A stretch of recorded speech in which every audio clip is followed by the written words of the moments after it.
Hey, folks, welcome back to the podcast. Today, we are joined by Majella Campbell and also co founder Matthew Gamblin. Excited to get into Majella's story today. And for those of you who don't know, Majella's the CEO at Fishburners, Australia's number one startup community, building a better way to build startups in Australia. Keen problem solver with a passion for all things tech, startups, growth, and innovation. I get energy from building and developing ideas into solutions that create meaningful and lasting value.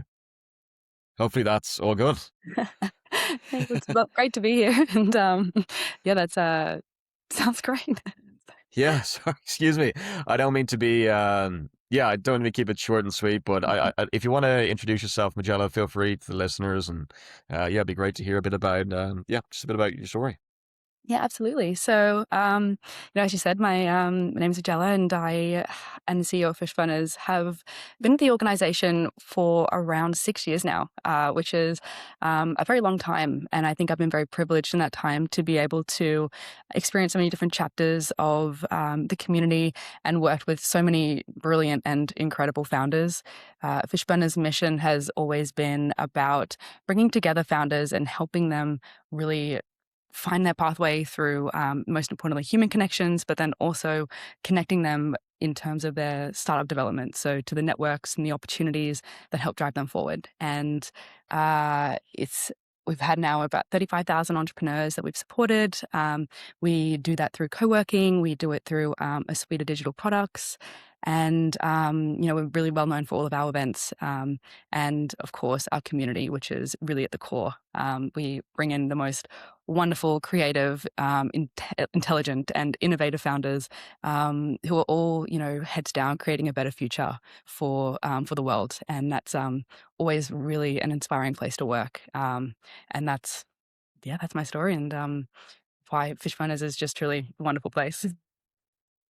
Yeah, That's yeah, and awesome to hear. I'd love to know. Oh, sorry, excuse me. I was going to jump in. How did you find out about Fishburners originally, Majella? Yeah, it was kind of a little bit by accident. I started as an intern, actually, at Fishburners. I was studying a degree in technology and innovation, and had kind of found that degree by accident as well. I think there's lots of happy accidents in my story, or a bit of serendipity, but that degree was really about, it was a degree in technology and innovation. And one of the people who was in my degree had taken up some shifts at the bar at Fishburners at their pitch nights. And, she came in and she told me, she was like, this is the best place in the world. Like, you have to do it. Come here. We've got like the founders of Koala who are just like sitting there having drinks at the bar, getting up on stage and pitching. And I was just like, oh my gosh, get me there, whatever job is available, or let me tend as an attendee. And so my first ever job was actually working at the Christmas party at the bar, and sort of talked my way into getting an internship, and moved into a number of roles from there until eventually I took on the CEO job. But through the people, which I think is very fitting for Fishburners, of course. Yeah, and it seems as though Fishburners over the years have gone from strength to strength with the amount of jobs you've created in Australia, with the entrepreneurs and the jobs you've created, and as well as you mentioned the digital side, the digital products. I'd be fascinated to know, before we get into all of that, I'd love to know a bit more about your story, Majella, growing up. And I think you're originally from Sydney, and Yeah, yeah. I always say that I need to go move overseas and build up a bit more of an interesting backstory because I'm born and bred in Sydney. But I think, I guess I sort of found my way to where we are from always having a little bit of a a problem with the rules, I think you could say. I've always been somebody who really likes to challenge the types of ideas or concepts of things around them. I've always been the middle child, so my mum's always said that had problems with with what's the word? Sorry, I'll say Middle that middle again. child syndrome. I think that's what it's called, isn't it? The middle one always struggles with the To identity, say isn't it? middle. Middle Sorry, child syndrome. I think it's called middle child middle syndrome. child syndrome. Yeah. Yeah. It I guess was absolutely, and so I was just going to say, Majella, if you were going to live and work somewhere else in the world, where would it be?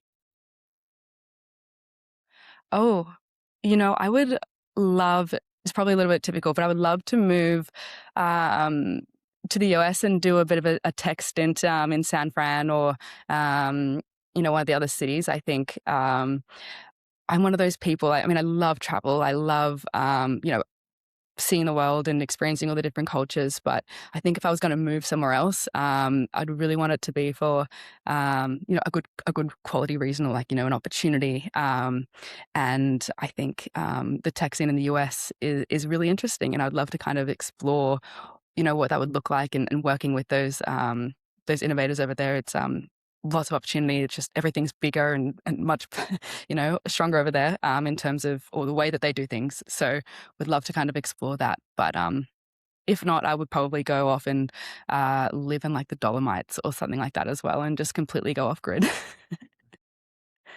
Two extremes. Again, it seems as though, sorry, we transitioned quite quickly there from the story to the US, and we just love to know if we can go back a little bit more about growing up in Sydney and getting into business. I know you played a bit of rugby as well. Well, more than played, you captain and Gordon. So I'd just love to know a bit more. Yeah, absolutely. So yeah, I think, as I say, born and raised. Do you want me just to start that again and then edit from the beginning? Is that? No. Well, yeah, we can do that, but feel free to just, feel free to speak your story, and yeah. Yeah, I'll just repeat that part and then you can chop and edit, I'm sure. Yeah, cool. So, born and raised in Sydney. So, I always say I should have moved overseas to have a bit more of an interesting backstory. But the way I kind of found myself moving into tech and innovation was really through school, actually. I really had a deep interest in design and technology. I had previously been at a school before that, and it was the options that you can kind of do at that school. It was an all-girls school, so you could really do sewing or you could do wood tech, and that was kind of all the options that you sort of had. And I moved schools into this incredible school, and their design program there was just incredible. You could learn to code, you could do metal work. I was building snowboards out of carbon fiber. Like, they really had this incredible program that just kind of let you go crazy.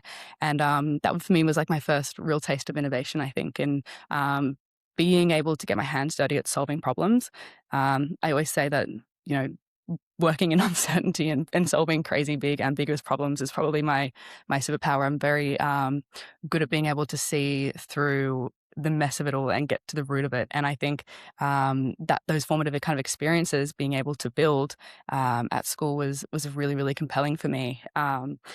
When I went into my final year at school, you do your major work, which is one big project for the year, essentially, that you get graded on. And I thought, what's the craziest, biggest problem that I can kind of solve here? And I came across a story about a woman who had this terrible condition called locked-in syndrome. And if you're not familiar with that, it's basically this condition where you've got complete body paralysis, and the only thing that is kind of working is sometimes your eyes and your brain. And for a lot of people who are in this experience, people think that they're in a vegetative state, and so that's why they call it locked in, is because there's no way really of communicating. And that story really just stood with me, because I just couldn't get past how there wasn't like more for those kind of people, or more options. I was thinking, it's 2018, like there's got to be something better than, looking at they have like small, like clear plastic that you kind of look through and you follow their eye movement to spell a word. And yeah, I just thought there has to be something better out there. And I couldn't find anything. And so I thought, let's go make something. And I started to build this system that would use the electromagnetic impulses of your brain, basically, and started to recognize those patterns and then code that into audio and visual outputs. So, you would be able to think of the word, or think of how it worked is you have like a box and you visualize a box moving forward, and then your brain basically recognizes the same patterns each time you do that. And so it would recognize the pattern, and then it would code that to the word, I'm itchy. or I'm hungry. And we started to create a system that basically allowed people to communicate without having to have any of their bodily movements. And that was just so exciting. And I just really, really fell in love with that process again of solving that problem and finding technology and just working out a way to do something that hadn't existed before. And that was really cool. I actually won a couple of awards for that. That was fun. And then the question of what comes next, as every school student faces, and found a degree in technology and innovation at UTS, which was it was so different. We had about 11 people in the whole year. And there was no exams, no lectures, and it was built to be different, which I think was really, really up my alley. And it was all about solving big problems, learning to, systems thinking, critical thinking. We worked on some of the biggest challenges like that we're facing in the world. So, at the time there was the bushfires. So we were coming up with, solutions around those and how to prevent them and create, connecting across the whole ecosystem from man-made to ecological, and then, working on antimicrobial resistance, all these really, really interesting problems and ambiguous kind of solutions, and finding a way forward. And everything that we were doing was really about building something, a business, building a tech product, building a solution around those types of things and pitching them. And so I think naturally with that experience, I kind of found my way into startups. And as I said, there was another person in my cohort who had who started going to Fishburners events, and and I followed her along, and the rest is history.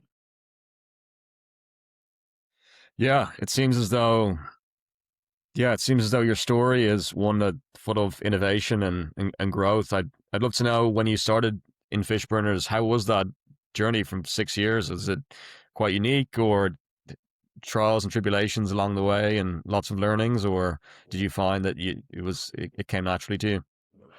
Yeah, I mean, I think my first 5 years of my career has obviously been spent with Fishburners, or 6 years, 7 years now, and it's definitely probably been an atypical experience. I don't think you kind of get. I've had the privilege of being able to take on a lot of responsibility quite quickly, and that's been really great because I've really got to challenge myself at working.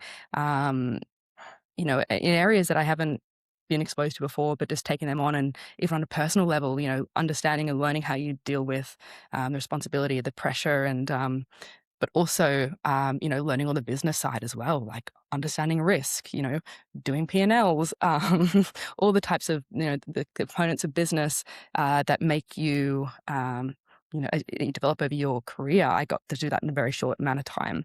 And so that was really, really great. And I think if I had my time again, like can't think of a better place to be doing that other than Fishburners, because you're quite literally surrounded by people who are building side by side with you. And so, the founders who are, thinking differently, or, have that experience, having done the P&Ls, having assessed risk themselves. And so you're really leaning on each other to help form that experience. And for me, my trajectory through Fishburners, as I said, I started as an intern and kind of took my way into taking on a bit more of a marketing and a content sort of role.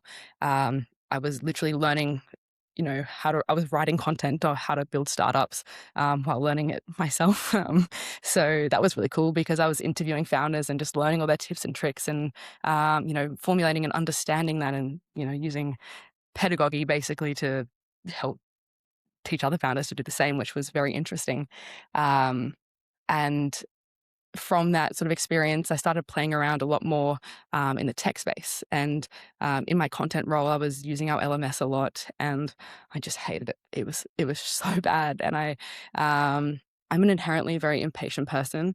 I don't like to wait around. So when they, were getting feedback about things, or we wanted feature requests, and they were, saying it's going to come out in Q3 in 2.5 years, I was like, we can't do this. We want to be building a business that's helping, the founders who are helping, build the future of our world. We need to be moving much faster.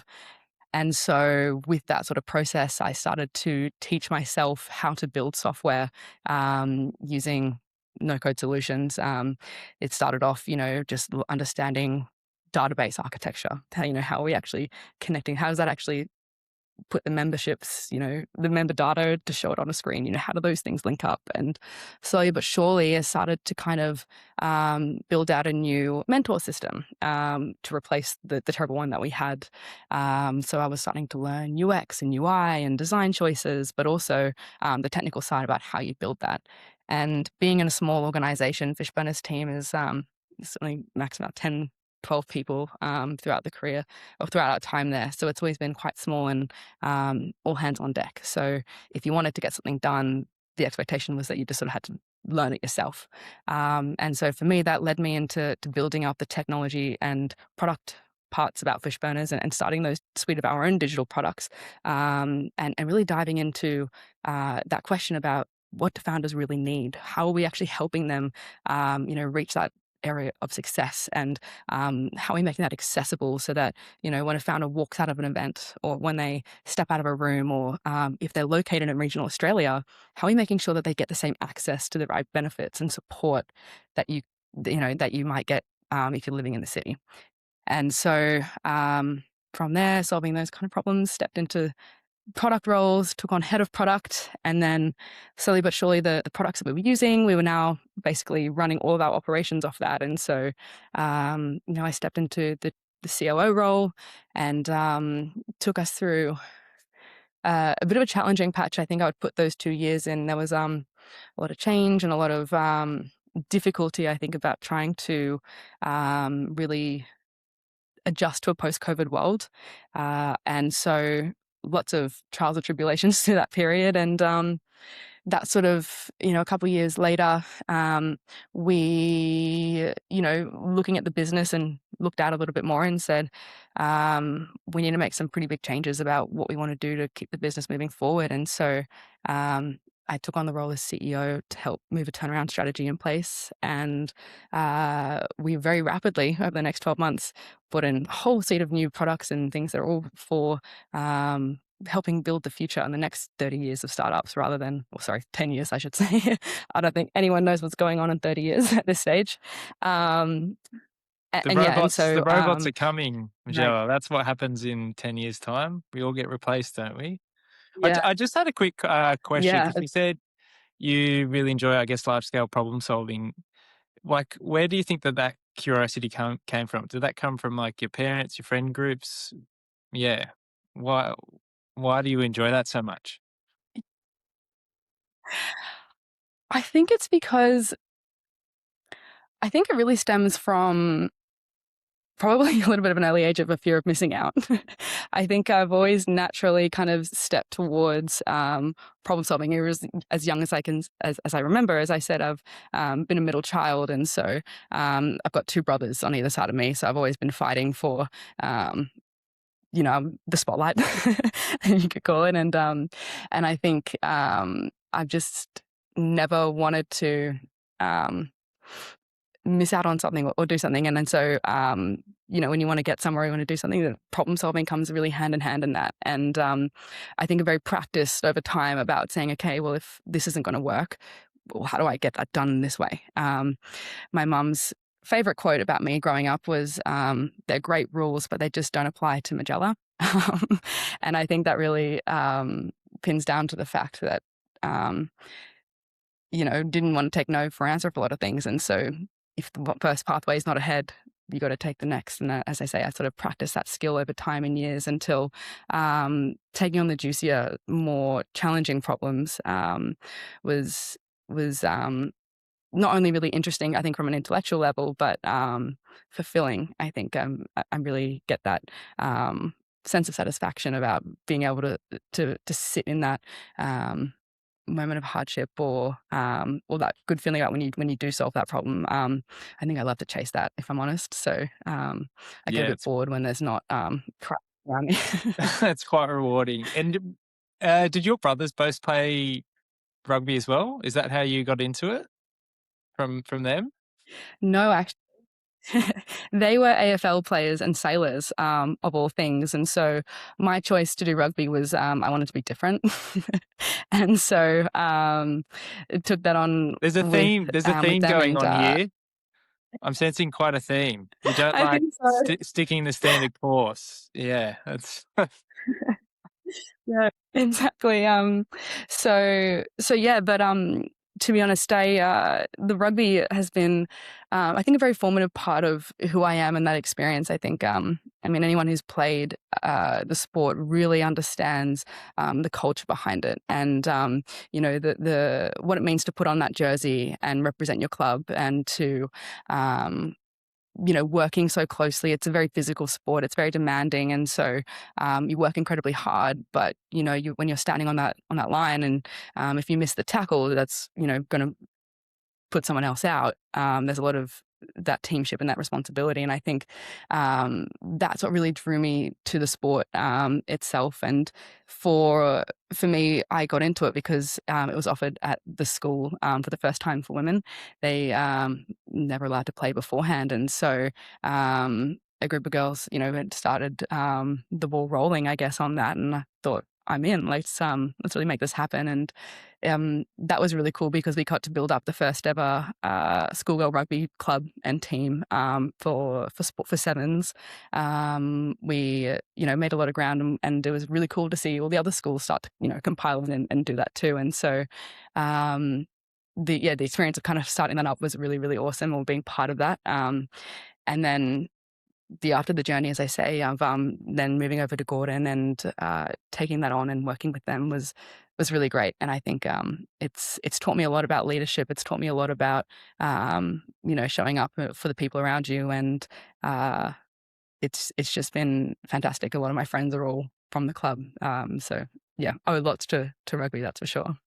Yeah, well, don't judge me. I'm an AFL kind of basketball player. I'd like to play rugby, but I've got matchstick legs, so you wouldn't want me in the defensive line. I'm very different to Ryan. That's I'm sure Ryan could probably articulate a bit more around like the discipline with rugby and how that kind of translates into his world. It makes you feel better. I was on the wing, trying not to defend as much as I could. So I won't pretend like I wasn't the all-star player. So maybe I should have. I feel like basketball probably would have been a better match for me, but. Yeah, it's one of those things with sports as well as business. There's so much you can learn from both and apply to both, especially with any sport really, but team sports. I know for myself, with rugby and even hurling growing up, that a lot of the communication and a lot of the wins and losses you can take and bring that to a business context. Absolutely, absolutely. I think the famous saying of sweeping the sheds, and what that means about showing up for your people, and that concept about leaders eating last, and serving the people that you represent, is something that I think is just really, really core, that makes leadership. And it's funny, actually, looking at one of the most surprising things that I felt in business, having been doing sport my whole life, and really, really enjoying that component of it, is how different it is. You can kind of tell the people who have played sport and the people who haven't played sport by those types of things. And I think it has a massive impact on your mindset. But of course, how you show up, particularly in times of hardship. Have you read the book Legacy? Yeah, 100%. Oh, sorry, excuse me. I was just going to say, yeah. Sorry, I think the audio is a bit of a delay, but yeah. I was just going to say, have you read the book Legacy, Majella? It's about the All Blacks. But when so when you talk about cleaning up the sheds and so forth, like that's part of their mantra and why they've been so successful. But yeah, I definitely recommend reading. I think you've read it, haven't you, Brian? Or I mentioned it to you. I think I mentioned it to you before on the previous podcast. Yeah, no, yeah, I think you've read it twice. I think reread it, and yeah, it's a great book. It had the All Blacks. It's a book around for those of you listening that have never heard about it. Let me just one sec. Legacy by it's James Kerr. And I'll do my best to leave it in the show notes if I get a chance. But one sec. Yeah, it's about, as Maddie already mentioned, legacy, what the All Blacks can teach us about the business of life. And yeah, Bloomberg, Unputdownable, 10th anniversary edition, international bestseller. And yeah, I think there's so many similarities between business and sports and other areas of life. And uh, it's fascinating the way you were able to balance the rugby, and because you were the captain of Gordon at one stage, that's a lot of leaderships involved and time involved, as well as your career and work.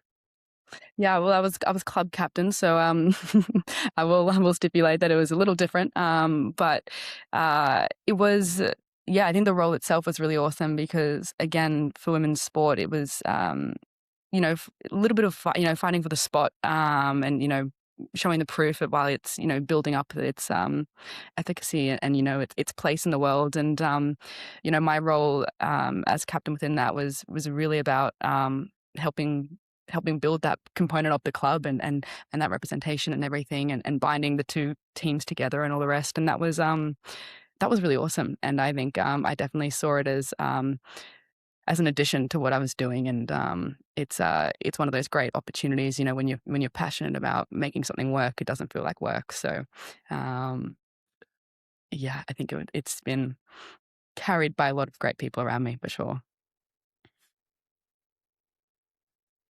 Yeah, yeah, definitely. And I find as though when you're working with a team, I don't know if you find in Fishburners, but there's so much different dynamics and so many different personalities and communication. Is there one thing that you go back to, or that you've learned in sports or business? Is there one thing that you always revert to or mention or say? If you don't mind sharing, you don't have to if you don't want to, but just love to know. Absolutely. I think the biggest part I sort of learned, I think, through all of it is waiting to make your assumption, getting all the information that you can out of something before you start forming a particular decision or opinion or assumption on something. I think when you're working with so many different people and personalities, there's so many dynamics to where that is. And I think one of the things that really surprised me that when I worked into leadership is how much people really make assumptions very quickly about the things in the world around them.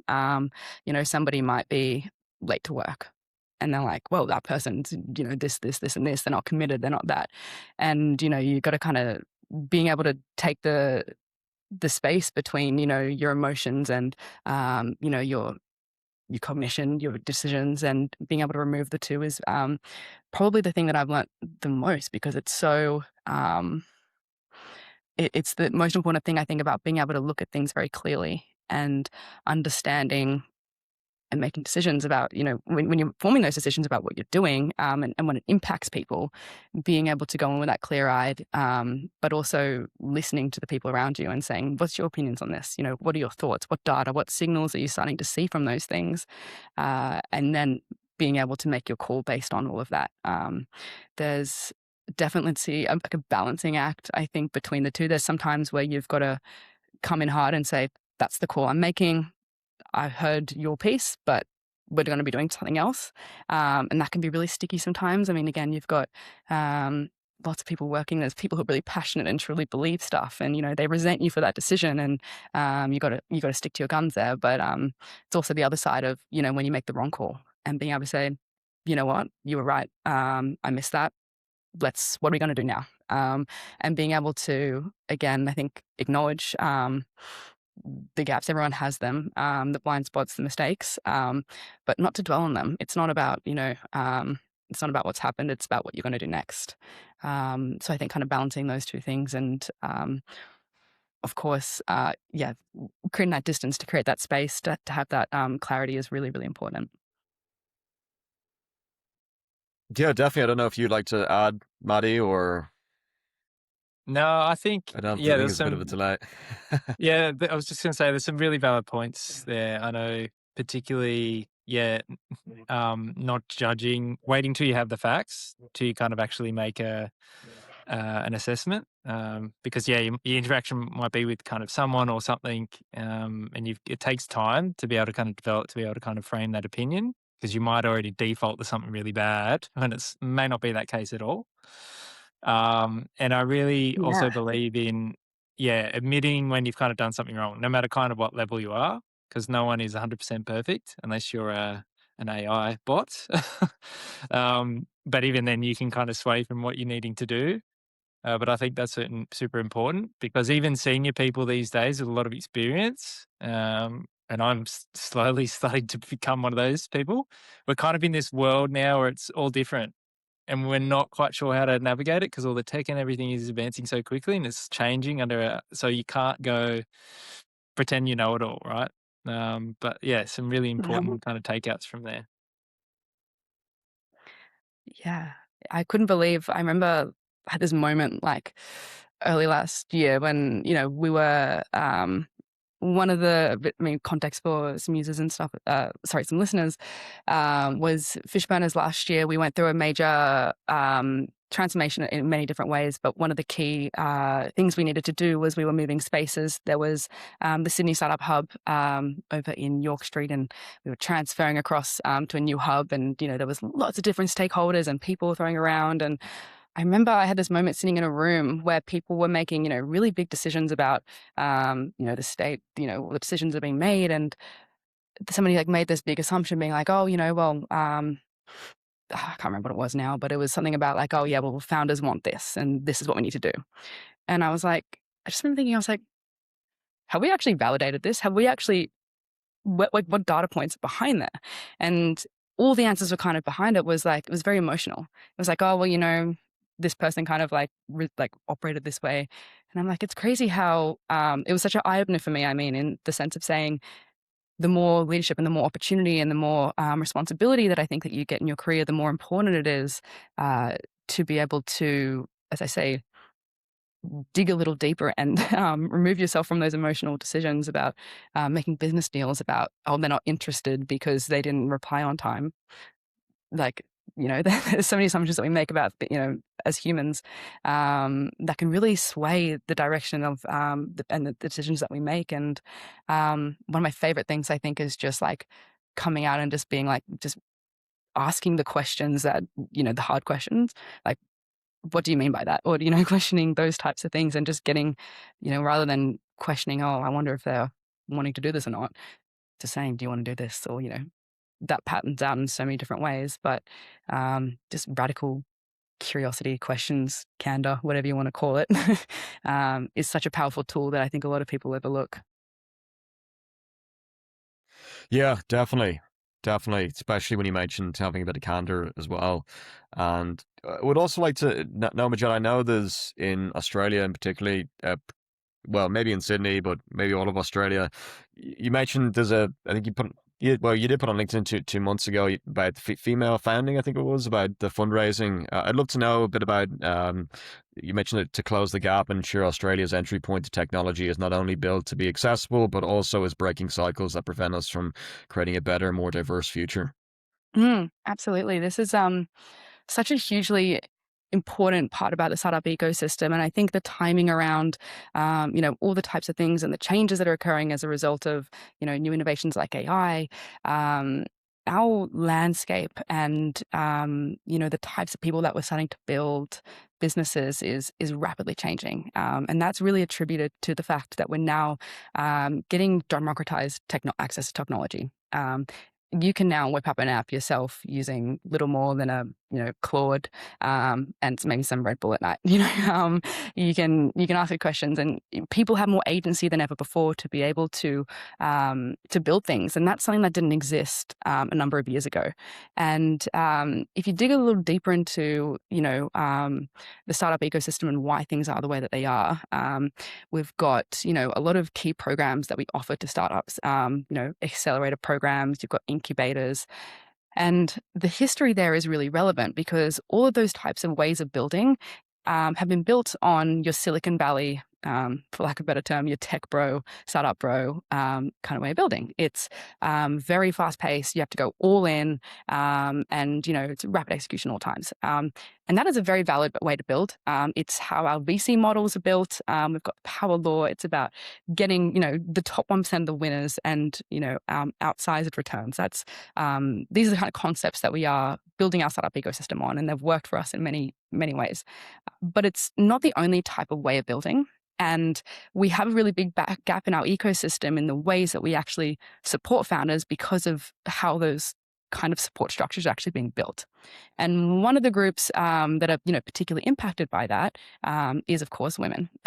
There's also, culturally and linguistically diverse founders who are also another underrepresented group. Migrant entrepreneurs are also another one. They're just like people with, varying types of accessibility and disability and all the rest as well as another group. And these types of structures kind of isolate them from being able to build. If we take the case of women, for example, let's just say you are a new mother and you probably are not able to commit your 80-hour weeks building nonstop and hitting those milestones. You're also significantly less likely to even be selected for those programs, because a lot of those types of programs are backed by capital, and you have to be selected. And again, because our capital infrastructure is built on that really high path, high growth, high pace, power law kind of models, again, it's just creating, it's not a really accessible way for a lot of founders who want to be able to build that. And so our mission with the Ascent project is to be able to allow women in particular to be able to navigate the fundraising and capital landscape in a much more accessible way, I guess, or being able to fit that to them. I think it's not ever going to be a case of one shoe fits all. And now we've got a very maturing ecosystem, and there's so many opportunities about ways to capitalize your business. There's crowdfunding, there's grants, there's friends and family. There's all these ways of being able to bring in money, but so many people aren't aware of them. And so the missing piece, I think, for so many is the infrastructure that allows people to navigate those options really cleanly and really easily. And that's what we wanted to build with Ascent, and and layer on the top of that the ability to the nuances of what it's like raising capital as a woman, because the stats are pretty staggering. I think it's about 2% of total investment goes to all women teams. And so how are you actually navigating those? There's, biases, and, when you step into the room, whether we like it or not, it is a little bit different. But that's no reason why women can't be successful. So if we empower them with the tools to be able to give them clarity about what type of problems they're likely to face, they're actually empowered to be able to move forward. And the more, again, we're at the very beginning, I'm going to say beginning phases of this problem. The more time and the more agency and the more ability that we can bring, and the more women we can bring into the fold, the better it will actually start to be. And the more we can actually start to move that problem, the more use cases we'll see that the ways, the types of women build businesses, are starting to be the norm as well. And what I mean by that is, when you look at a male founder and a female founder, again, I'm going to talk generally. This is not the case for every single person, but the profiles are quite different. We won't take offense. It's okay. But we won't take offense. It's okay. I was just going to jump in and say, like, if I had to walk into, say, like a boardroom and pitch for investment to like 12 females, if the table was completely flipped, I'd be like, oh yeah, it's a little bit intimidating. And so I can imagine what it is like being a female, and if there's all guys there, you're like, oh, it's hard. It is. It totally is. And it's not to say that, that it can't be done, because it absolutely can. It's about getting the two to meet in the middle. And yeah, I was going to say, with the male, the differences between the two is men founders are more likely to take big risks, and whereas the female founders are typically less likely to make those big risks, but they reach profitability faster. The businesses have a better return on investment on average, again, based on the ways that they're building. And one of the factors that we're currently facing within the current startup ecosystem is that we're kind of in a post-zero interest rates per, the post-ZERP era, where money is no longer free. And that's had a whole big chain reaction of, impacts across the ecosystem. But the basic outcome of that is that it's a lot less liquid. Investors are a lot less liquid at the moment, so there's less capital going around. And, that kind of style of building, when you have less cash, can actually be better for you might actually go towards a founder that's going to get the return sooner or faster. So it's about kind of being able to calibrate the ecosystem to work stronger together, and also be able to, on the investor side, connect them with that really great talent and founders who are building incredible businesses that don't typically get the visibility. That's also a really, really big factor about why the funding gap exists. And so through education and, of course, through connection, the program itself is free. It's open to anyone, and they are able to basically go through all the steps about your raise, so that by the end you should be able to complete a successful raise, and build a capital stack, and most importantly be connected with the people, both in terms of the investors, but also the types of products and services that can help you do that. You need a pitch coach. Here's one, ready to go. So being able to build those networks is also really important, because that's also another factor that disproportionately impact women, is that they don't have the same networks. So you want to bridge that gap too. So coming from lots of different angles, it's a very big problem and a very important one, and one that we're very passionate about solving. And so we've been really proud to be able to bring together 30 of the strongest players across the ecosystem, all together under one umbrella, because the Australian startup ecosystem is small. The support ecosystem is limited in resources. So rather than one or two players making small strides, being able to bring everyone together to make one big step is what we wanted to achieve. And we are working hard on that, and hope that that's something that's going to continue long into the future. Awesome to Yeah, hear. wow. It seemed, yeah. I was just going to say, Ryan, because you were a coach as well, when Majella was saying that the males would take more kind of risk. When I used to coach CrossFit classes, it'd be interesting to see if you experienced this. So males would come in like, oh, I've lifted weights before and so forth. And they'd come in and like they'd chuck all this weight on the bar, be like, oh, I'd have to take the weight off. And then the females would come in and their form would be everything about, I'd have to encourage them to put more weight on. So yeah, I don't know if you experienced that as well, Ryan. Yeah. I think it depends on the individual, but there's definitely some of that. But I think what's also important is the female founding gap as well in Australia, and it's good that we mentioned it and talked about it. Just someone that comes to mind, myself and Matthew, and there was another person that we were chatting to earlier. The story came up about Melanie from Canva and the amount of rejections she received in her raising money, and when she was raising money and fundraising process. Excuse me. It's super interesting that she went to I think she ended up going to the US, got 100 rejections, and I think ended up going to the US to get money, about 1.5 million initially US. Blackbird Ventures invested early. The Australian government also matched part of funding support to help keep Canva in Australia. So it's great to see that eventually there is stories of women out there being funded in the startup ecosystem. Yeah. But as your point, that only 2%, down from 4% in 2024, funding female-only founding teams, it's super interesting that why there's not more going to female-only founding teams. And but yeah, it's great that we talked about it. It hasn't been on the podcast yet, so. Yeah, no, it's to say it's a big ambiguous problem that takes a lot of different components and things to fix, and it's one that will continue on for long, but it's worth the good fight, that's for sure. Yeah, definitely.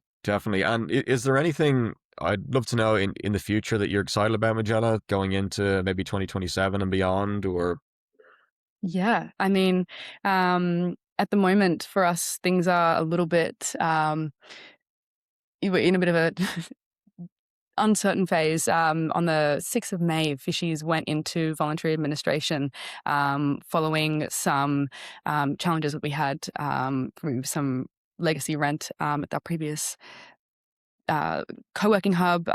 We were managing to work through, but unfortunately weren't able to find a solution that was going to allow us to repay that debt while also supporting the startups that we have. And it's been a really or a big part, as I say, of my role as being CEO was implementing a transition strategy about how we can kind of bring Fishburners into the future and continue to support founders in the new ways that they're building. Post-COVID, we saw such a big change in particularly around the ways that people work. There was obviously a stack of business problems that, come along with that, with the real estate market changing a lot and all the rest. And so we've built some really incredible pillars, I think, over the last 12 months that have helped put the company in a really, in a much stronger place. Obviously, going in, we knew it was going to be a bit of a challenge, and that what do you call it? I guess the chances were probably going to be a little bit low of actually being able to move it forward in a. Actually, sorry, I'm not going to say that. Take that bit out. I have to be so careful about how I communicate. Sorry. I'm going to short. Can I actually start that whole thing again? Sorry. No worries. No, no worries. I know it's a difficult. Because it's all getting deals done at the moment, and if I say something, it can sway that. So.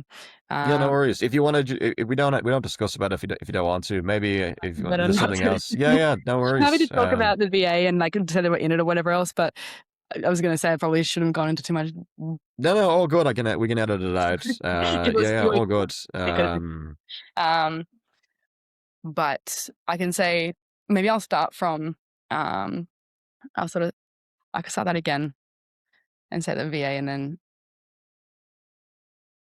Yeah, I'll have a crack at. I'll see how. You can just. No worries. You can just say that you're dealing with like an ambiguous environment at this point in time, right? You don't have to go into like what caused it or so forth, but like you're just kind of managing through it.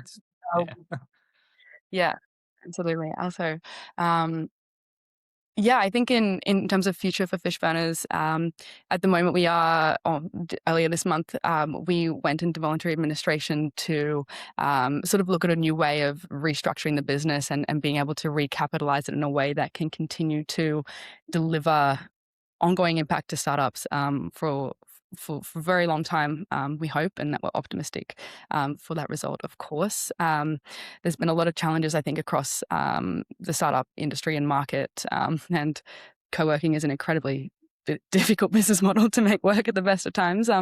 But what we're really optimistic for, I think, in the future is working with KPMG has been really fantastic because we've got so many expressions of interest and a lot of people really interested in taking on the mission of Fishburners forward, and bringing a new direction in that's going to help millions, we hope, of founders into the future. So the future is a little bit uncertain at this moment in time, but it's uncertain because we're not sure what pathway there is at the moment. But there is a number of pathways that we are optimistic about. So yeah, I think that's where that's at the moment. I don't even know if I'm going to be allowed to say that much, but anyway.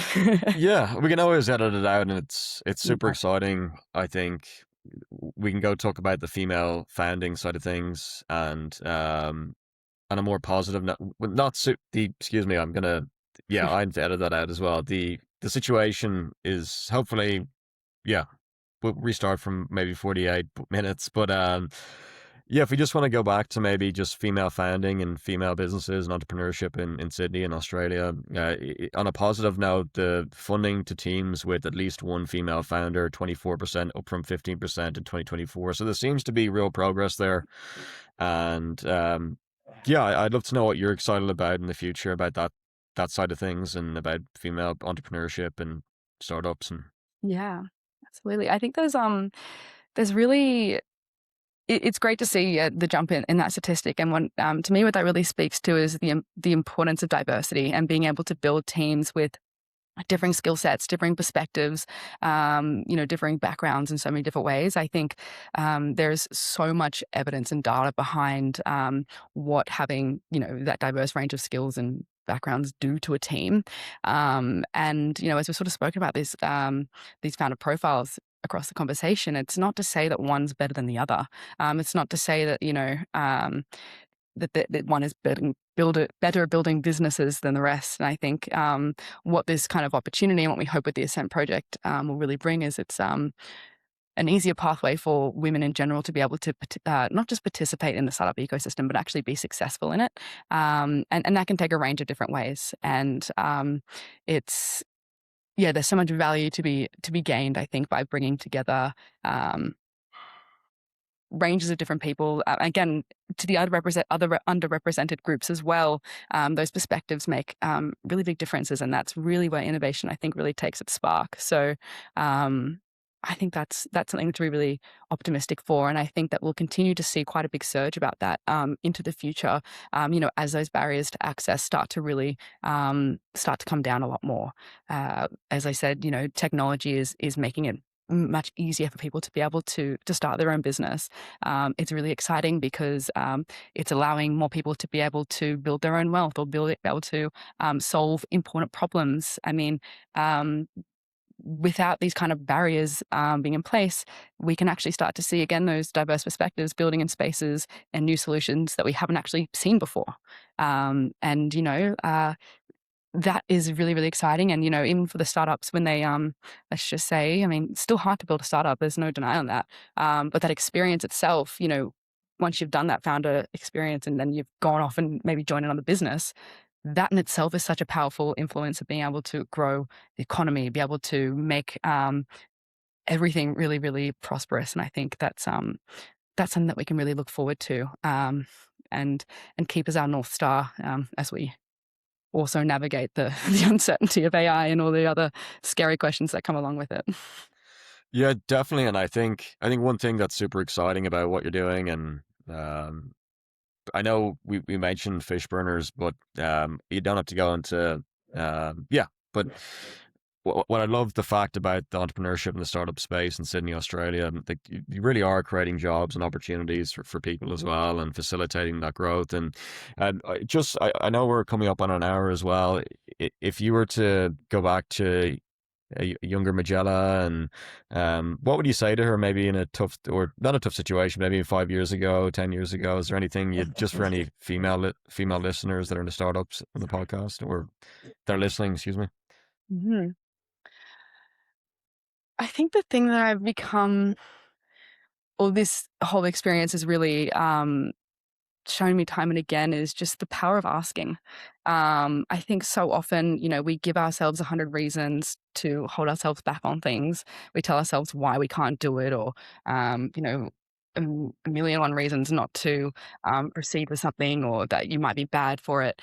The chances are that you are incredible at, so everyone's so good at being able to solve problems, and the chances are that in a situation that you haven't been able to do something, you've found a way to make it work. And so I think asking for things that you wouldn't otherwise ask for, and not letting yourself be the reason you're holding yourself back. If somebody says no, then that's your answer, and that's okay. But why not ask? I think that's the first thing, and then just backing yourself in the sense of saying, what's the why not, asking why you couldn't do something, and kind of challenging from that there. Sorry, someone's knocking. No worries. Brilliant. I know we're coming up on the hour now, but that's great. Yeah, it's a really, really great takeaway, the power of an ask, and yeah, why not? And yeah, your story is super inspirational, being a female CEO in Sydney, and career trajectory, and also the captain of Gordon. Thank you for coming on the show, Majella. And I'd also love to know, is there any recommendations out there for females that are looking to get funded, or even everyone to be, just, I don't want to make sure that we don't exclude people, but is there any recommendations or any that did you give to someone listening? I think it is build your network, join, get yourself around other founders who are also building with you. I think the founder journey is so tough. It's one of the hardest things I think many people will ever do in their lives, and that journey and that process can be made so much better and so much easier by surrounding yourself with other great people who are, bold enough to do the exact same thing that you're doing. And so whether you're raising capital, whether you're just trying to get it through that tricky Wednesday, there's other people who are doing that with you, and you don't have to do it alone. And so surround yourself with people who inspire you, who challenge you.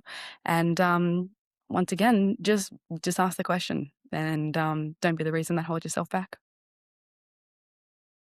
Perfect. Thanks, Emil, for coming on the show today, Majella. And yeah, if they can find you over on social media on LinkedIn, is there anywhere else, any other resources or? LinkedIn is my go-to. So I had to ban myself off social media because I can't. I'm a fiend for the reels. So yeah. Perfect. Yeah, I'll do my best to add it in the description to go check out Majella's LinkedIn. And if they want to learn more about Fishburners as well, the tech ecosystem, go through your LinkedIn as well, or? Yeah, fishburners.org is our website. You can look to join our community. We've got memberships for all types of members and prices, all designed to help connect you with the people who matter. So we're here to support, and yeah, so come out and check that out there. Brilliant. Thanks, Majella. Awesome. Thanks, Thank you. guys. Have a great day. Yeah, you too. See ya. Bye. Bye. Bye.